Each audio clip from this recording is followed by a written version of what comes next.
Film dimulai dengan aksi yang bergerak cepat dalam sebuah peperangan. Sang komandan mencoba memimpin timnya untuk menjinakkan sebuah bom. Baku tembak meningkat dan seorang anggota tim dalam bahaya. Pemimpin mengalihkan perhatian musuh dengan menembaki mereka, tetapi juga tertembak dan akhirnya mati. Film dipotong di sebuah kafe internet, di mana Kwon terungkap sebagai seorang pemain game. Dan dia adalah pemimpin tim yang mati dalam game tadi. Teman-temannya mengatakan kepadanya untuk pergi keluar bersama mereka, tetapi Kwon tidak punya uang. Lalu dia berbohong dan mengatakan bahwa dia ada urusan.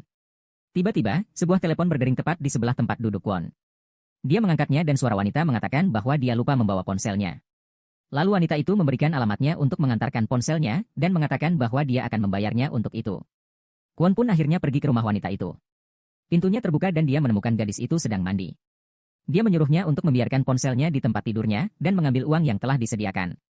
Kwon melakukannya. Namun sebelum dia pergi, dia mengatakan kepada gadis itu dia tidak boleh membiarkan pintu terbuka saat dia berada di kamar mandi. Kwon kembali ke rumah dan tidur. Keesokan paginya, agen polisi menendang pintunya dan menangkapnya dengan tuduhan pembunuhan.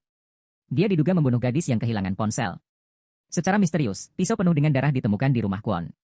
Dan sidik jarinya ditemukan di rumah gadis itu dan di senjata pembunuh. Ibunya mencari pengacara untuk putranya dan Kwon dibawa ke pengadilan, di mana ia dinyatakan bersalah dan dijatuhi hukuman penjara seumur hidup. Berita pembunuhan ini menyebar, dan melaporkan bahwa dia adalah seorang pembunuh yang kecanduan video game, yang tidak bisa memisahkan antara fantasi dan kenyataan. Hari pertama Kwon di penjara sangat berat. Semua orang ingin menghajar pembunuh seperti Kwon. Dia dibawa ke depan MA Deok, narapidana yang mengendalikan penjara. Dia menyalahkannya atas pembunuhan gadis itu, tetapi Kwon marah karena dia tidak bersalah. Dia memukul MA, tapi narapidana lain akhirnya memukulinya balik.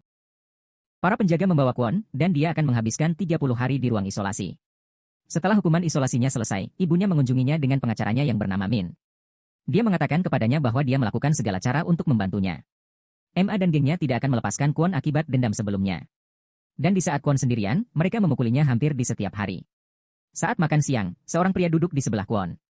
Rumor mengatakan dia adalah seorang pembunuh berantai yang menyiksa dan membunuh korbannya. Dia memberitahu Kwon bahwa dia harus memiliki pengalaman dalam seni bela diri, karena dia akan memiliki banyak daya tahan dalam menerima pukulan.